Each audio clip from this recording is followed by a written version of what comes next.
ओम शांति। राजयोग meditation course भाग 11 में आप सभी का हम हार्दिक अभिनंदन करते हैं और आज हम जानेंगे परम पिता परमात्मा के या कहें गॉड के 3 महान दिव्य कर्तव्य जिसे संसार में कोई भी नहीं जानते हैं। आज जब हम किसी से पूछते हैं कि परमात्मा का क्या कार्य है, वो क्या करते हैं, तो अधिकांश लोगों का यही उत्तर होता है, उसके बिना तो एक पत्ता भी नहीं हिलता, सब कार्य तो वही कर रहे हैं। तो देखो कितनी अज्ञानता और बेसमझी है लोगों के अंदर। आज देखो संसार में अच्छे बुरे दोनों प्रकार के कार्य हो रहे हैं, तो क्या ये कार्य परमात्मा कर रहा है? हम सभी देख रहे हैं कि कर्म करने के लिए हर मनुष्य आत्मा स्वतंत्र है और ये कार्य वो खुद ही कर रहे हैं कि जो जैसा करता है उसको ऐसा ही फल भोगना पड़ता है। तो वास्तव में मनुष्य आत्मा ही जो कर्म संसार में हो रहा है, वो साधारण जो कर्म है वो मनुष्य आत्मा ही करती है। परमात्मा के लिए कहा जाता है उनका कार्य बहुत महान है, बहुत दिव्य है और बिना कर्तव्य के जो है बिना महानता की महिमा नहीं होती है। परमात्मा का इतना नाम है, इतनी महिमा है जो किसी देवताओं के धर्म पिताओं की भी नहीं है। तो कर्तव्य किया है ना, तभी तो महिमा है।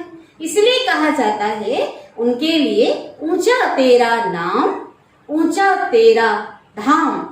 कल हमने देखा उनके धाम के बारे में, वो ऊंचे से ऊंचे परम धाम के रहने वाले हैं, कल के कोर्स में देखा। और ऊंचा तेरा काम, परमात्मा साधारण कर्म नहीं करते, वो विश्व के पिता है, तो इसलिए ऐसा कार्य करते हैं जो विश्व के सभी आत्माओं के लिए कल्याणकारी होता है। क्योंकि परमात्मा निराकार है, जन्म मरण के चक्र में नहीं आते हैं, इसलिए 3 कर्तव्य करने के लिए 3 देवताओं की वो रचना रचते हैं, ब्रह्मा विष्णु महेश, और 3 के द्वारा 3 कार्य कराते हैं। ब्रह्मा के द्वारा स्थापना आगे बताएंगे, और विष्णु के द्वारा पालना और शंकर के द्वारा महाविनाश। और 3 कार्य उनके नाम में भी छिपे हुए हैं। गॉड, GOD, G से जनरेशन और O से ऑपरेशन और D से डिस्ट्रक्शन। देखिए परम आत्मा में भी जो कर्तव्य छिपा है परम में, ऐसी आत्मा जो 3 कार्य करती है। परम, पा से पालना, रा से रचना माना स्थापना और माँ से महाविनाश। तो ये परमात्मा का कार्य कोई भी नहीं करते हैं। तो इस समय परमात्मा का दिव्य अवतरण इस सृष्टि पर हो चुका है। वो साधारण मनुष्यों की तरह जन्म नहीं लेते, माँ के गर्भ में नहीं आते, लेकिन दिव्य अवतरण होता है, जिसे गीता में स्पष्ट कहा गया है कि मैं एक बूढ़े ब्राह्मण के तन में प्रविष्ट होता हूँ। तो इस प्रकार से परमपिता परमात्मा का आने का समय यही है, क्योंकि कहते हैं ना, जब जब धर्म की ग्लानि होती है, अधर्म की वृद्धि होती है, पाप चरम सीमा पर पहुंच जाते हैं, तब मैं आता हूँ और अधर्म का विनाश और सत्य धर्म की स्थापना करता हूँ। क्योंकि संसार में कोई भी मनुष्य इस सृष्टि का परिवर्तन नहीं कर सकते। तो परमात्मा स्थापना करते हैं अर्थात परिवर्तन करते हैं। ऐसे नहीं कि सृष्टि की स्थापना माना सृष्टि तो अविनाशी है, सृष्टि तो बनी हुई है, कोई मनुष्य आत्माओं की स्थापना नहीं करते हैं, लेकिन मनुष्यों के अंदर जो है श्रेष्ठता की, श्रेष्ठ संस्कारों की स्थापना की रचना करते हैं। जैसे कि जो सोनार होता है, तो सोनार जो है सोने का निर्माण नहीं करता है, लेकिन जेवर बनाता है। लेकिन सोना तो रॉ मटेरियल है ना, लेकिन फिर भी रचयिता तो, क्रिएटर तो कहेंगे उस सोनार को। जैसे कुम्हार है, कुम्हार मिट्टी नहीं बनाता है, कुम्हार उससे जो है घड़े बनाता है। इसी प्रकार से परमात्मा मनुष्य आत्माएं जो इस समय पाप आत्मा बन चुकी है, जिनके अंदर काम, क्रोध, मोह, लोभ, अहंकार, ईर्ष्या, द्वेष, घृणा जो है, जिसके अंदर असीम रूप से पूरी तरह से समा चुके हैं, ऐसी आत्माओं को श्रेष्ठ ज्ञान के आधार से उनके श्रेष्ठ संस्कार को जागृत करते हैं और इन सभी बुराइयों से उन्हें मुक्त करते हैं, छुड़ाते हैं। तो ये जो कार्य है, पहले हम एक एक कार्य हम देखते हैं। प्रजापिता ब्रह्मा के द्वारा स्थापना। तो ब्रह्मा के द्वारा स्थापना अर्थात परमात्मा एक वृद्ध मानवीय तन का आधार लेते हैं और जिनका नाम दिव्य नाम प्रजापिता ब्रह्मा रखते हैं। एक बूढ़े ब्राह्मण के तन में आते हैं तो 60 वर्ष की उम्र के बाद जो मनुष्य जो पहले दादा लेखराज थे, बहुत बड़े हीरो के व्यापारी थे, सिंधी में ब्राह्मण थे, वल्लभाचारी कुल के थे, बहुत ज्यादा श्रेष्ठ उनके संस्कार थे, बहुत शास्त्रों का ग्रंथों का उन्होंने अध्ययन किया हुआ था, बहुत भक्ति भावना उनके अंदर थी, दया भावना उनके अंदर थी, तो पहले से ही बहुत विशेषताओं से वो संपन्न थे। तो ऐसे वृद्ध मानवीय तन में परमात्मा की प्रवेशता होती है उनके 60 वर्ष की उम्र में, और इस प्रकार से उनका जो नाम वो रखते हैं प्रजापिता ब्रह्मा। इसलिए आज भी जो ब्रह्मा जो यादगार शास्त्रों में दिखाते हैं वो बूढ़ा ही दिखाते हैं, कभी भी ब्रह्मा को युवा नहीं दिखाते हैं, बिल्कुल बुजुर्ग दिखाते हैं। बुजुर्ग अर्थात अनुभवी। तो ब्रह्मा जो है उसकी पूजा नहीं होती है, श्रापित माना गया है, क्योंकि ब्रह्मा गृहस्थी थे, परमात्मा एक गृहस्थी मनुष्य के तन में आते हैं, क्योंकि गृहस्थ को ही श्रेष्ठ बनाने का ज्ञान देते हैं। कोई परमात्मा किसी को सन्यासी नहीं बनाते हैं। आज लाखों नर नारी गृहस्थ जीवन में रह करके ही अपने जीवन को श्रेष्ठ बनाने का कार्य कर रहे हैं। तो ये एग्जाम्पल वो बनाते हैं प्रजापिता ब्रह्मा को, जिनका नाम पहले दादा लेखराज था। तो आपको बताऊं, आज जैसे लोग हैं, आज लोग जो है ये कहते हैं, इसको देख करके जो लोग कहते हैं ये ब्रह्मा है क्या, किसको ब्रह्मा बना दिया। स्वाभाविक है, जब पूरा ज्ञान नहीं होता है तो ऐसा प्रश्न उठना लाजमी है। मैं आपको बताऊं, 38 वर्ष पूर्व जब मैं मिडिल क्लास में पढ़ती थी, और मिडिल क्लास में पढ़ती थी, हमारे एक संबंधी जो ब्रह्मा कुमारी इस केंद्र में जाते थे, तो उस समय जो है उन्होंने आकर के एक बुक लेकर आए और कुछ समझाने की कोशिश की। उन्होंने बताया यही ब्रह्मा है और इस तन में आकर परमात्मा स्थापना का कार्य कर रहे हैं। तो उस समय हम ये कहेंगे कि हमारे ज्ञान चक्षु जो खुलने का समय नहीं था, उस समय समझ नहीं थी, हमने उनको समझाने ही नहीं दिया। इतना डिस्कस किया, हमने कहा ये कौन कहता है ब्रह्मा है, किस बूढ़े को ये ब्रह्मा कह रहे हो आप, ये नहीं है नहीं है नहीं है। इस प्रकार हमने जिद किया और वो हमारे जो संबंधी थे उन्होंने कुछ भी नहीं समझाया, वो शांत हो गए। लेकिन ऐसी भी घड़ी हमारे जीवन में आई 1991 में, जब हम कॉलेज में पहुंच चुके थे। उस कॉलेज में और ईश्वरी कॉलेज में कहे एक साथ एडमिशन हुआ, और उस दिन हमें जो समझ में आया और ज्ञान की गहराइयों को हमने समझा और प्रामाणिक तौर पर समझा, तब से लेकर हजारों लोगों को हमने इस बात से अवगत कराया है। ऐसा कोई भी नहीं हुआ जिन्होंने जो मेरे संपर्क में आए, जिन्होंने स्वीकार नहीं किया होगा कि ये ब्रह्मा नहीं है। इसी प्रकार आज आपको भी निश्चय हो जाएगा, आप अच्छे से इसे पूरी तरह से सुनिए, समझिए कि वास्तव में यही प्रजापिता ब्रह्मा है जिनका शास्त्रों में आज वर्णन है। तो इस प्रकार से यही और ब्रह्मा है। तो ब्रह्मा को क्या दिखाते हैं, ब्रह्मा का दिखाते 3 सिर, कहते हैं तो एक सिर वाला है। शुरू जब स्थापना का कार्य चला तो उस समय 1936 में लोगों को जब पता चला ब्रह्मा के द्वारा परमात्मा जो है ज्ञान दे रहे हैं, लोग देखने आते थे, कहते 3 सिर वाला ब्रह्मा थोड़ी है। तो वास्तव में 3 सिर वाला कोई व्यक्ति होता ही नहीं। आज देखो संसार में जितने भी लोग हैं 2 सिर वाले भी नहीं होते हैं। हाँ, ट्विंस कोई होते, जुड़वे होते हैं, आपस में जुड़े होते हैं, वो बात अलग है। तो इस प्रकार से इसका मतलब क्या है, इसके पीछे भी आध्यात्मिक रहस्य है कि परमात्मा 3 के द्वारा 3 देवताओं की रचना रचते हैं, त्रिमूर्ति कहते हैं, इसलिए उन्होंने त्रिमूर्ति ब्रह्मा कह दिया, 3 सिर दिखा दिया ब्रह्मा को, क्योंकि परमात्मा ब्रह्मा के तन में आकर के ये जो ज्ञान देते हैं इसलिए 3 सिर दिखाया। कहीं कहीं 4 सिर भी दिखाते हैं, चतुरानंद भी कहते हैं, क्योंकि ये ज्ञान चारों दिशाओं में, विश्व के 5 महाद्वीप में सब तक आज पहुंच गया है, पहुंच रहा है धीरे धीरे। 5 महाद्वीप में तो पहुंच गया है, एक मनुष्य आत्माओं को वो परिचय दिया जा रहा है, क्योंकि सभी का जन्मसिद्ध अधिकार है, सभी का पिता परमात्मा है और इस प्रकार सभी को ज्ञान लेने का हक है, इसलिए उसे चतुरानंद भी कहते हैं। 5 सिर भी दिखाते हैं, तो पंचनंद भी कहते हैं, क्योंकि आज जो है पर ब्रह्मा ही 5 युगों से गुजरते हैं। ये ऐसी आत्मा है, आदि देव कहते हैं ना, देखो ब्रह्मा को आदि देव, आदि पिता, प्रजापिता ब्रह्मा कहते हैं। आदि देव माना ये आत्मा शुरू में सतयुग में देव आत्मा थी, प्रथम 16 कला संपूर्ण आत्मा थी। 4 युगों से जो क्रॉस करते ये संगम युग जो परमात्मा अभी आते हैं, इस समय एक गुप्त युग जिसे संगम युग कहा जाता है, तो 5 युगों को क्रॉस करते हैं। तो इस प्रकार से आगे बताएंगे हम और 5वां युग के बारे में आगे के कोर्स में। तो इस प्रकार से इसे जो है पंचनंद जो भी इसे कहा जाता है। इस प्रकार से आज देखो ब्रह्मा जो है उसको कमल आसन दिखाते हैं। तो आज देखिए ये भी आध्यात्मिक रहस्य है। आप सभी अगर टीवी पे देखते होंगे, शास्त्र पढ़ते होंगे, थोड़ा दिमाग भी सभी लगाया करें। इतने बड़े कमल का फूल इतना बड़ा नहीं होता है कि कोई व्यक्ति बैठ जाए। आप हम सभी ने कमल का फूल देखा है, कितना बड़ा होता है, तालाब में छोटा सा होता है। तो कमल आसन का मतलब यह है कि कमल के समान जीवन, क्योंकि ये संसार जो है जैसे कमल का फूल होता है, कमल के फूल के ऊपर कीचड़ का दाग नहीं होता है।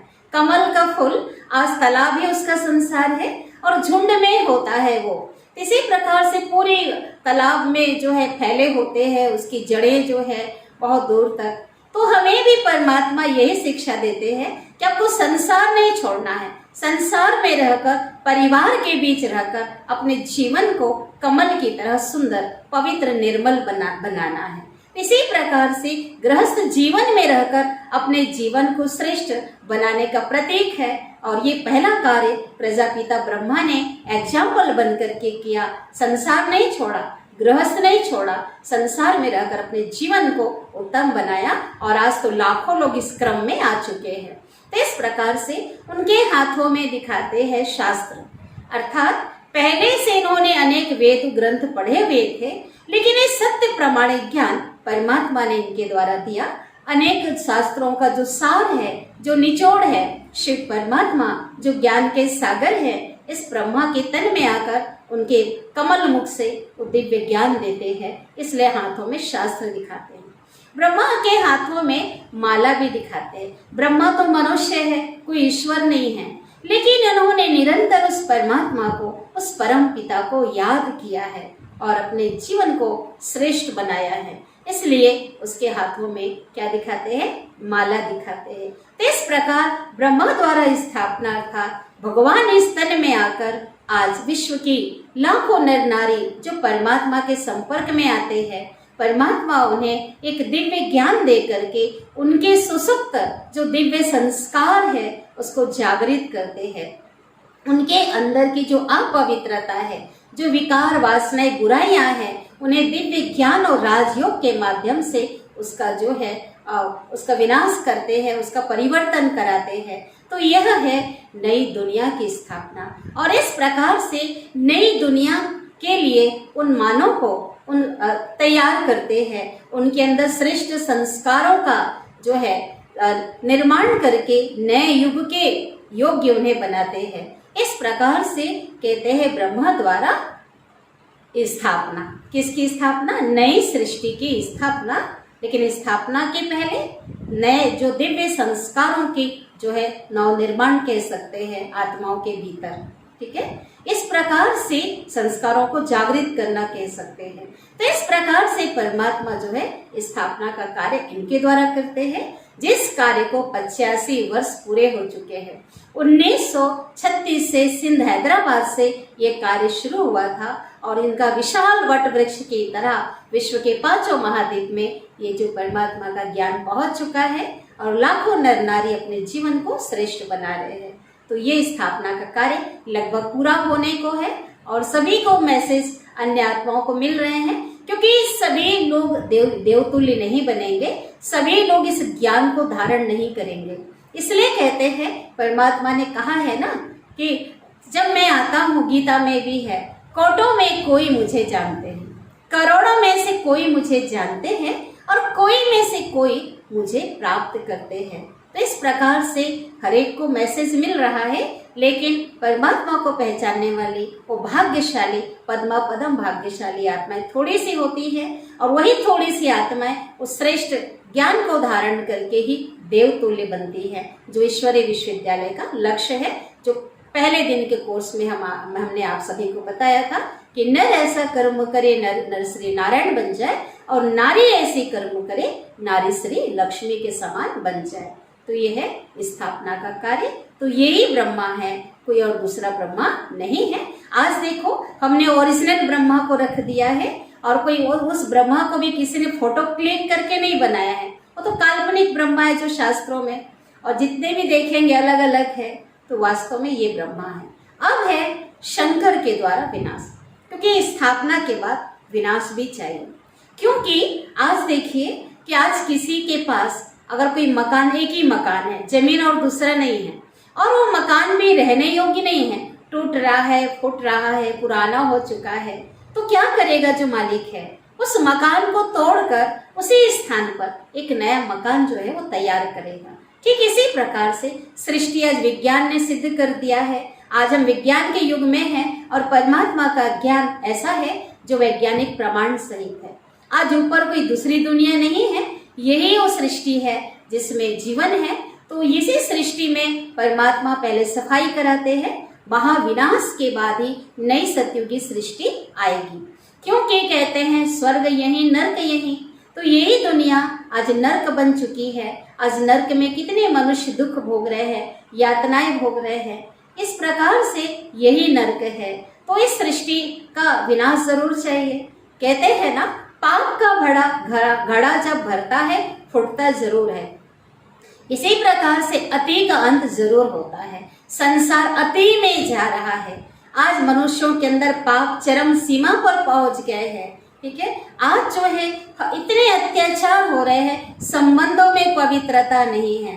ठीक है, कोई भी दिव्य गुण मनुष्यों के भीतर नहीं है, स्वार्थ आ गए हैं। तो इस प्रकार से इस सृष्टि का जो विनाश है वो शंकर के माध्यम से वो कराते हैं। अब शंकर माना, कहते हैं ना शंकर को, शंकर ने तीसरा नेत्र खोला और यहाँ से खोला और विनाश हो गया। ऐसी बात नहीं है कि कोई शंकर जी आएंगे और यहाँ से तीसरा नेत्र खोलेंगे और भस्म हो जाएगा, ऐसा नहीं है। शंकर अर्थात साइंस, तो साइंस के द्वारा विनाश होगा। तो जितने भी विनाश की चीजें, बम्स है, मिसाइल्स है, अणु बम, परमाणु बम, जैविक बम, जिन्होंने भी बनाए हैं वो बुद्धि के द्वारा ही बनाए हैं, है ना। बुद्धि के द्वारा ही जो इन्वेंशन हुई है, तो ये बुद्धि के द्वारा ही उन्होंने बनाए हैं। तो आत्मा के अंदर ही मन, बुद्धि, संस्कार, जो आगे हम बता चुके हैं आत्मा के कोर्स में, तो ये बुद्धि रूपी नेत्र उनके खुल चुके हैं, और इस प्रकार से विनाश की पूरी तैयारी हो चुकी है। तो विनाश तो होना ही है, हम डरा नहीं रहे हैं, परमात्मा भी सबको सावधान कर रहे हैं कि सृष्टि का विनाश बिल्कुल करीब है। आज जीवन का भी किसी का भरोसा नहीं है। आज कुछ भी जो बैंक बैलेंस कुछ भी हमारे साथ नहीं जाएंगे, हमारे श्रेष्ठ कर्म हमारे साथ जाने वाले हैं। इसलिए इस महापरिवर्तन, विनाश माना महापरिवर्तन जो कल्याणकारी है, उसके पहले जो है सावधान हो जाओ, और परमात्मा एक महामंत्र देते हैं कि मुझे याद करो, और अपने अंदर दिव्य गुणों को धारण करके श्रेष्ठ ज्ञान के द्वारा अपने जीवन को श्रेष्ठ बना लो। तो इस प्रकार से विनाश कैसे होगा, जिसको हम देख रहे हैं, विनाश की तैयारी हो चुकी है। 3 प्रकार से विनाश होंगे। त्रिशूल के 3 शूल दिखाते हैं ना। एक है एटॉमिक वार, अणु बम, परमाणु बम जो बन गए हैं, इन बम्स के द्वारा 3rd वर्ल्ड वार अवश्यम भावी है ना। तीसरा विश्व युद्ध, अंतिम युद्ध होगा, जिसमें विश्व के सभी जो है ये सभी यूज होंगे। क्योंकि विपरीत बुद्धि, कहते हैं ना, विनाश काले विपरीत बुद्धि वाले जो लोग हैं उनको कोई रोक नहीं सकता। यही वो कौरव है, बाबा कहते यादव है, मुसल से दिखाते हैं ना महाभारत में कि यादव ने मुसलों से जो है एक दूसरे का विनाश किया। तो मुसल्स मीन्स मिसाइल्स, जिसको हम आज की भाषा मिसाइल्स कहेंगे। तो इस प्रकार से निर्माण किए जा रहे हैं, हर देश जो है निर्माण कर रहा है और यूज होगा। इस प्रकार से एक बहुत बड़ा जो विनाश का जो कार्य है इस सृष्टि में, वो है अणु बम के द्वारा एटॉमिक वार। दूसरा है सिविल वार, गृह युद्ध, विपरीत बुद्धि वाले कौरव, जिनकी परमात्मा से प्रीत नहीं है, जो देह अभिमान में है, विकारों के वशीभूत है। आज देखो खून के रिश्ते में भी स्वार्थ आ गया है। आज धर्म युद्ध, गृह युद्ध जो हो रहा है, इसके द्वारा बहुत बढ़ने वाला है, क्योंकि जब लोगों की बुद्धि विपरीत हो जाती है, मति भ्रष्ट हो जाती है, तो किसी की नहीं सुनते हैं, परमात्मा की भी नहीं सुनेंगे। तो ऐसे जो लोग हैं, इनके द्वारा भी विनाश का कार्य के माध्यम बनेंगे, वो होगा सिविल वार, गृह युद्ध। और जो प्रीत बुद्धि है, वो तो स्थापना के कार्य में मददगार है। तो इस प्रकार से एक विनाश सिविल वार, और तीसरा जो विनाश का जो कार्य है, तीन के द्वारा इस सृष्टि की सफाई होगी, तभी तो नई दुनिया आएगी ना। तो इसमें डरना नहीं है, तो एक महापरिवर्तन है, क्योंकि आत्मा का विनाश तो नहीं होना है। हमें तो पता चल गया मैं शरीर नहीं हूँ, ये मिट्टी को तो ऐसे भी एक दिन छोड़ना है। मैं आत्मा तो अजर अमर अविनाशी हूँ, है ना। आत्मा कभी मरती नहीं है, आत्मा को तो अपने घर जाना है ना, कल हमने स्पष्ट रूप से बताया है।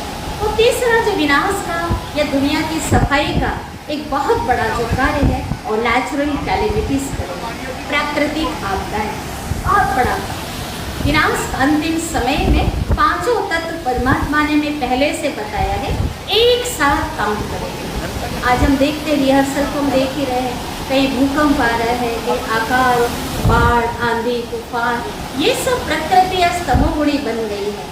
सबने जो है मनुष्यों की वृत्ति, आज जो है कृति, संकल्प, बोल, कर्म सभी दूषित हो गए हैं, सभी तमोगुणी हो गए हैं, और उसका जो प्रभाव प्रकृति पर पड़ रहा है, तो प्रकृति भी बदला लेगी ना। जो हम देंगे वही हमें देगी। तो इस प्रकार से प्रकृति के द्वारा जो है विनाश होगा, नेचुरल कैलेमिटीज। तो तीन प्रकार से इस सृष्टि की सफाई होगी, एक महापरिवर्तन होगा। तो उसके पहले बाबा कहते हैं, शिव बाबा जो सर्वात्माओं का पिता है, सद्गति दाता है, वो कहते हैं उसके पहले जो है आज श्रेष्ठ कर्मों का खाता जमा कर लो, अपने आत्मा को प्योर बना लो, श्रेष्ठ बना लो, ताकि जो है आने वाले नए युग में आप प्रवेश कर सको, और बिना जो है अपने सजा खाए बहुत प्यार से मेरे साथ उस घर में जा सको। तो ये है विनाश का कार्य। अब उसके बाद क्या होगा? उसके बाद तीसरा जो कर्तव्य है, पालना। एक बहुत सुंदर बेटर वर्ल्ड, एक नए युग का निर्माण जो परमात्मा कर रहे हैं, वो सतयुग जो आने वाला युग है, उसकी पालना भी होगी, जिसे सभी धर्मों वाले मानते हैं। मुस्लिम भाई जन्नत कहते हैं, है ना, उसे जो है क्रिश्चियन लोग हेवन कहते हैं, हिंदू धर्म में स्वर्ग कहते हैं, बैकुंठ कहते हैं। ये कल्पना नहीं है, सचमुच में एक बहुत सुंदर दुनिया अति शीघ्र आने वाली है। लेकिन इस सफाई के बाद, इस महापरिवर्तन के बाद, उस स्वर्णिम युग में जो थोड़ी सी आत्माएं जिन्होंने परमात्मा को पहचान कर अपने आप को उस योग्य बनाया, अपने जीवन को दिव्य बनाया, अपने संस्कारों को परिवर्तन किया, नई दुनिया रचने में परमात्मा को तन मन धन से आज मदद किया, तो ऐसी आत्माएं, एक थोड़ी सी आत्माएं ही देवतुल्य बनकर उस दुनिया में प्रवेश करेंगी। उस दुनिया, सतयुगी दुनिया जिसे कहते हैं। तो उसके जो मालिक थे, विश्व का जो मालिक था, वो थे लक्ष्मी और नारायण। इसलिए कहते हैं विष्णु के द्वारा पालना। तो विष्णु के द्वारा पालना तो सभी सुने हुए हैं, लेकिन विष्णु के द्वारा पालना कैसे है, इसको हम बताते हैं। तो विष्णु के चार भुजा दिखाते हैं, दो भुजा लक्ष्मी के और दो भुजा नारायण के। ठीक है, चार भुजा वाले कोई भी जो देवताएं या कोई मनुष्य नहीं होते हैं। आज भी देखो संसार में कोई चार भुजा वाला होता है क्या? चार भुजा वाला कोई भी नहीं होता, दो भुजा वाले ही होते हैं। तो चार भुजा का भी आध्यात्मिक रहस्य है, क्योंकि विष्णु का द्वारा पालना माना दो के द्वारा सृष्टि की पालना होगी, है ना, नर और नारी। नारायण, लक्ष्मी नारायण के द्वारा जो विश्व के मालिक थे, हमारे पूर्वज थे, जो सभी धर्मात्माओं के पूर्वज जो थे, क्योंकि दो के द्वारा जो सृष्टि की जो शुरुआत हुई, पालना का कार्य चलेगा, तो वह विष्णु के द्वारा पालना। तो ठीक है, तो इसमें जो उनके अलंकार दिखाए हैं उनके चारों भुजाओं में, तो वो भी हिंसात्मक जो अलंकार दिखाए हैं वो ऐसा नहीं है, उसका भी आध्यात्मिक रहस्य। विष्णु वहां चक्र से किसी का गला नहीं काट, नारायण नहीं काटने वाले, गदा चलाने की बात, शंख बजाने की बात नहीं है, इसका आध्यात्मिक रहस्य है। हमें सूक्ष्म रूप में उन अलंकारों को अपने भीतर धारण करना है और उस पोजीशन को प्राप्त करना है जो ईश्वरीय विश्वविद्यालय का उद्देश्य है। तो पहले देखते हैं चक्र। विष्णु के हाथों में चक्र दिखाते हैं, तो चक्र को कहते हैं सुदर्शन चक्र, अच्छा देखो, और स्वदर्शन चक्र, दोनों कहते हैं स्व का दर्शन। तो परमात्मा ने हमें जो आदि मध्य अंत का ज्ञान दिया है, रचयिता रचना का ज्ञान, जो आगे हम और भी सुनेंगे, ज्ञान की गहराई में हम जाएंगे। तो चक्र को चलाना, मैं कौन हूँ, मैं आत्मा कब आई, मैं किसकी संतान हूँ, कैसे सृष्टि का खेल चलता है और कैसे मुझे क्या करना है, सारा जो परमात्मा हमें ज्ञान देते हैं उसका सिमरण करना है, स्वदर्शन चक्र चलाना है, स्वयं का दर्शन करना। तो इस प्रकार से यह है स्वदर्शन चक्र, इस पद को पाने के लिए। फिर है शंख। अब शंख है पवित्र घोष, उद्घोष। शंख कोई देवताएं नहीं बजाएंगे, देखो शंख को मुख से बजाया जाता है। तो ईश्वरीय ज्ञान का उद्घोष करना, जैसे हम आपको ज्ञान दे रहे हैं तो ये हम शंख बजा रहे हैं। तो परमात्मा कहते हैं मेरा जो ज्ञान तुम्हें मिला हुआ है, जब इस ज्ञान को समझकर इसका अनुसरण करके जीवन में उतार कर आपको इसको औरों को भी सुनाना है, अर्थात ज्ञान शंखनाद करना है, तभी इस पोजीशन को पा सकते हो। ये ईश्वरी आपको सर्विस करनी है, ईश्वरी गवर्नमेंट जो परमात्मा है। तो इस प्रकार से जो है यह है शंखनाद। तो ये शंख दिया है क्योंकि इस पद को पाने के लिए। तीसरा दिखाते कमल का फूल। तो जितने भी नर नारी हैं, भगवान आज लाखों लोग जो है, तो भगवान ये नहीं कहते कि आपको सन्यासी बनना है, मैदान छोड़कर जो भाग जाए उसको बहादुर नहीं कहते। तो वास्तव में परमात्मा इतनी शक्ति दे रहे हैं, हमें वो ज्ञान दे रहे हैं कि लाखों नर नारी गृहस्थ जीवन में रहकर अपने जीवन को कमल फूल के समान पवित्र बना रहे हैं। आज उनके अंदर वो जो वासनाएं हैं वो क्या होती है ये भी बुद्धि से निकल गई। इतनी प्यूरिटी, शुद्धता, वो शक्ति उनके अंदर आ गई कि आज जो इसलिए जीवन को जो है कमल फूल समान, आज लाखों लोग, एक दो नहीं, पवित्र जीवन कमल के समान व्यतीत कर रहे हैं ईश्वरीय ज्ञान और शक्ति से। फिर है गदा दिखाते हैं। गदा है विजय के निशानी, कि परमात्मा की ज्ञान और जो राजयोग जिसे हम ध्यान कहते हैं उसके द्वारा अपने अंदर के जो विकार हैं, जो बुराई हमारे अंदर आ चुकी है, जो हमारे अंदर जो संस्कार है, पुराने संस्कार हैं, तो उन पुराने संस्कार, बुरे संस्कारों को हमें खत्म करना है उस शक्ति के द्वारा और विजय प्राप्त करनी है, तभी हम इस पोजीशन को प्राप्त कर सकते हैं। तो इस प्रकार से विष्णु के द्वारा पालना का कार्य कराते हैं। तो इस प्रकार जो है उसे त्रिमूर्ति शिव कहते हैं। तो ब्रह्मा, विष्णु और शंकर ये रचना है, ये और शिव बाबा जो निराकार्य रचयिता है। शंकर शरीरधारी, सूक्ष्म शरीरधारी है और जो है शिव परमात्मा निराकार है। तो इस प्रकार इसे त्रिमूर्ति शिव कहते हैं।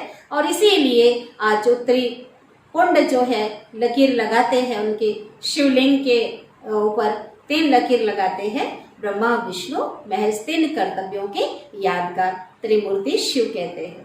तो वास्तव में शिव और शंकर अलग अलग है, वो रचना है शंकर, वो परमात्मा रचयिता है। इसलिए कहते हैं ब्रह्मा देवता नमः, विष्णु देवता नमः, शंकर देवता नमः और शिव परमात्माय नमः। शिव देवता नमः नहीं कहते हैं। तो ये तीनों उनकी रचना है, तीनों संतान है और परमात्मा पिता है। तो अभी तक हम ये समझते आए थे कि शिव और शंकर दोनों एक है, लेकिन दोनों में जमीन आसमान का फर्क है। तो ये भी जो है हम कल देखेंगे पूरे प्रमाण सहित कि दोनों में क्या अंतर है। देखो हम भी वहीं से निकल कर आए हैं, हमने भी बचपन से वही सब कुछ पढ़ा था और हमने भी बहुत डिस्कस किया था। ऐसा नहीं कि कोई ने समझाया तो एक ही बार में हम समझ गए, ऐसा नहीं है। लेकिन एक अपना ऐसा भी समय आया जब हमारे भाग्योदय होना था, हमने इस ज्ञान को गहराई से समझा और आज हम हजारों लोगों को हम समझा रहे हैं। तो आज आपको समझ में आ गया परमात्मा का जो कार्य है बहुत ही कल्याणकारी कार्य है और इस प्रकार से 3 कार्य के बारे में आज बताया है। अच्छा, ओम शांति।